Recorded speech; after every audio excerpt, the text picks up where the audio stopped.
My name is Sarah Omar, and I'm an assistant professor in Arabic and Islamic Studies here at Georgetown University. I'd like to welcome you to our series where you get to meet scholars and hear them discuss their intellectual journeys. My guest today is Dr. Asma Sayeed, associate professor at the University of California, Los Angeles. You can find her full biography on this page. Dr. Sayeed, welcome, and thank you so much for being with us today. Thank you, Sarah. It's wonderful to be a part of this venture, and I thank you for putting together this ambitious and very important series. So, I'd like to start by having you tell us a little bit about yourself and what brought you to your areas of research. It's just a nice opportunity for us to get to know you a little bit better. Yes, absolutely. So, each one of us has our own journeys, and I won't say that mine is any more unique than anyone else's, but I think it's might be surprising for some to hear that I was not born with this desire to study Islamic history or to study anything having to do with Muslim women. I actually, when I graduated from undergrad, I wanted to be an attorney. I wanted to be a lawyer. And so I thought, it's good to try it out first, pay back some loans, and see if this is really what I want to do.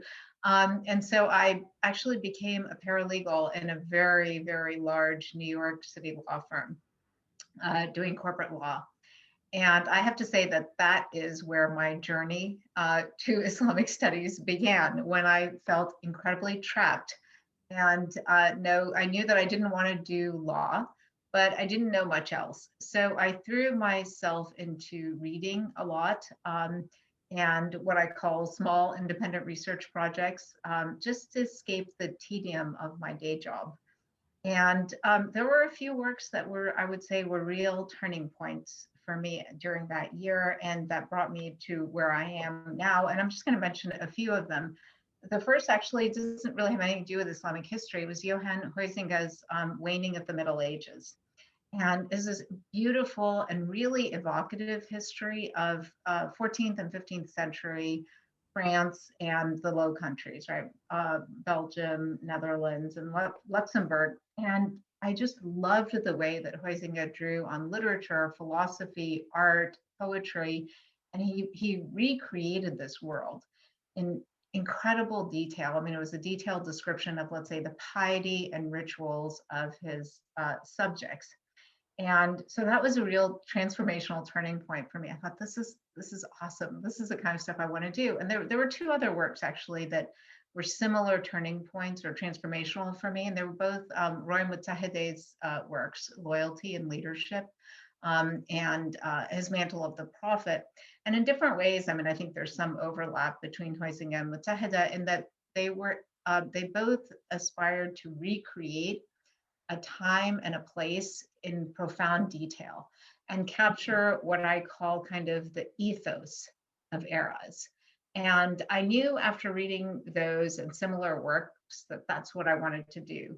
I didn't really know anything about Muslim women, or I did that, like, I wasn't thinking about Muslim women and religious learning at all at that time.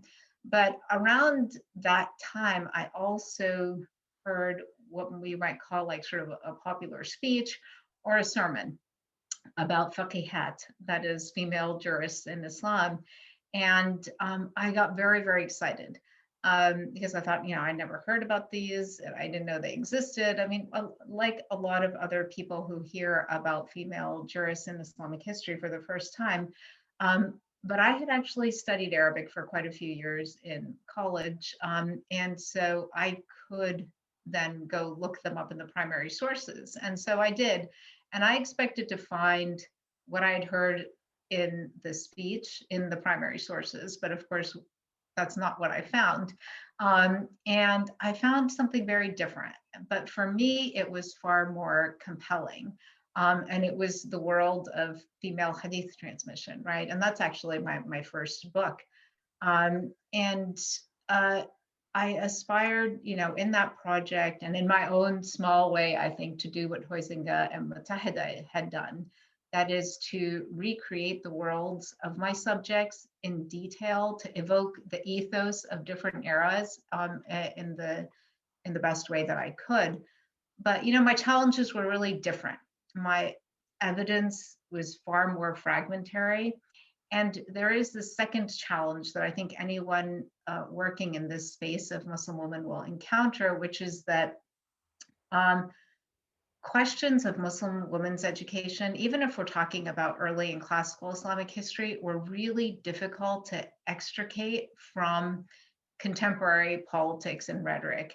And, especially about women's education, their empowerment, discourses about gender egalitarianism.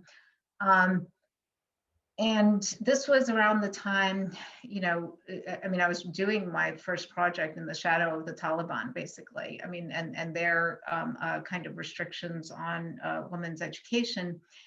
But those issues weren't front and center for the subjects of my research. And I would say it was a very tricky balancing act, and has been since then, to acknowledge contemporary discourses about gender, about women's empowerment specifically, and to simultaneously try to animate, my historical subjects and give them voices that I think would be genuinely theirs. So that's kind of my journey to my first project, and I have to thank you for kind of allowing me to articulate that for myself, because one of the things that I've had to constantly engage with is why, when I'm writing a book about women's religious education, again in the shadow of the Taliban, that this doesn't come out in my work. And I realize that it's because my entry point really was through cultural and intellectual history, and not through discourses about women that were going on at that time, about Muslim women specifically. Fascinating. So I'm wondering, given the scope of your writing and your research, how have your questions or the questions that you've posed, how have those shifted and evolved over time? You've had a really long and fruitful career, and so I'm wondering how have those shifted and changed? Yeah. So, I mean, until now, my publications really have been kind of much more narrowly focused, I would say, on women and the historical reconstruction of their worlds. But my second book project is quite different. It focuses on Islamic education, very broadly conceived. And I guess in very, very broad and grand terms, I'm interested in evolving definitions of this the concept of a religious scholar, right? Whether that's an alim or an alima. And I mean, so among the questions that I'm asking are, what are areas of knowledge that one has to master to earn recognition as a religious scholar, and how do those change across time and place? I mean, we know, for example, that in the classical period, or we think we know, let's say, that in the classical period, you had to know philosophy, both the Muslim tradition and the Greek tradition, poetry, rhetoric, and that these formed an important part of the, let's say, the Islamic studies curriculum, or ulama had to know. And we think we also know that now the field of Islamic education has contracted. So the core Islamic sciences are just like tafsir, Quran, hadith, and Islamic law, of course. And most people have seen this as a narrowing of disciplinary horizons and have critiqued it. And what I've found is that some institutions, contemporary institutions, are augmenting traditional Islamic sciences with the humanities and the social sciences. And so I'm interested in documenting and analyzing this shift. My current project is actually very much focused on just one country, Morocco, and institutions in Morocco that are sites for the creation of a new type of religious authority, one that merges understandings of, what we call core Islamic sciences, and a training in humanities and social sciences. So I guess, my questions then have shifted, from one's, about history and women's history, to a much broader interest in this field that we call Islamic studies, right? I mean, it's so amorphous. So I'm trying to kind of think about what it is, what is its content with respect to text, and how has that evolved across, like I said, across space and time. So I'm wondering, given that again, you're sort of working within particular fields, how has your approach changed, or maybe, how have you altered your approach or methods as the fields themselves are changing? Yeah.